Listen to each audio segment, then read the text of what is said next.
Welcome back to the 100 spin test. In today's episode, number 95 we continue our dive into the murky waters of roulette strategies, where promises of guaranteed wins vanish faster than a bag of Ricky and Julian's zesty Mordant Doritos. Ever wondered if these so-called foolproof strategies can withstand the chaos of real-world distractions and cognitive biases? Well, you're in the right place. Let's see what happens. Today's test is Joe Croupier's Dammfino on a US wheel. Like I said yesterday, Joe, by his own definition, is a homeless bearded idiot, but he is a channel favorite and I hope that his self-description is untrue, at least the homeless part. Dammfino is the same bet as one I tested recently by AVI Gen X. It's linked in the description. I advise testing strategies multiple times before folks throw their Deutsche Marks, punts, or guilders on the table, so repetition is not a bad thing. If you couldn't tell by the title, we'll run this on an American wheel. If you want to see it on a European wheel, go back in time, or just find the previous video. A link is in the description. I ran a simulation of this bet on my self-tester 20 times and like yesterday, only 2 tests were net winners. There are 18 winning numbers out of a possible 38, so there is a 47% likelihood of winning on each spin. This bet pushes on 12 numbers, but if we disregard those pushes, there is an 18 out of 26 or a 69% chance of winning. The presence of the zeros allows the casino to bogart 5.3% of each bet in aggregate, so our expected loss is 16 units. To simplify things for analysis and scaling, I've set the unit size to 1 simoleon. Place 2 units on the 19 to 36 and 1 unit on the first dozen. We will win 1 unit if the ball lands on 19 to 36, and lose 3 if it lands on 0, double 0, or the 13 to 18 double street. It's a push if we land on the first dozen. As always, the animated graph below shows the progress of the strategy as misplayed and gives an idea of how volatile the bet is. There is also a table below showing the payouts and losses for this bet. A link to Jack Ace's bet analyzer that contains much more information for this bet can be found in the description. Now let's speed things up and watch the progress. I'll be back at the end to summarize.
Another losing session, but it still outperformed yesterday's single zero version.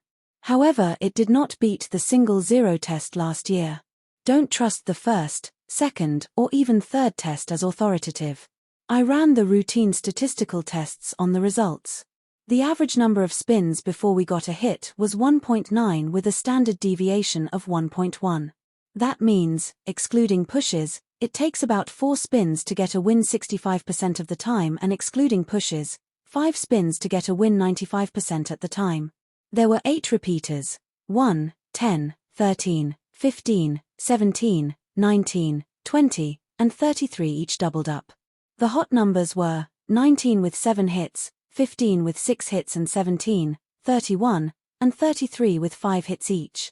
The cold numbers were 4 and 12 with no hits each and 00, 6, 7, 11, 22, 24, 25, and 28 with 1 hit each. We had 1 streak of 6 wins without a loss, 1 streak of 4, 3 of 3 and 9 streaks of 2 wins without a loss. We also had 4 streaks of 2 losses without a win. We were in profit for just 1% of the test. Let's look at our rankings.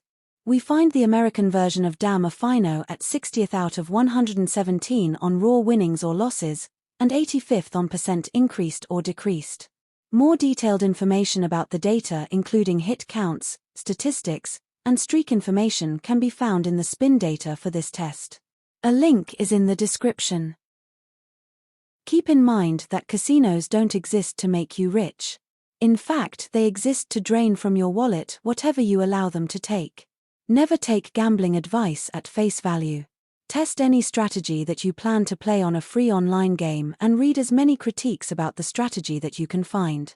A creator who won't tolerate questions or criticism is a bright red flag, and you aren't a hater for being cynical or by simply questioning their methodology. Some strategies only work for a limited time and the remainder don't work at all.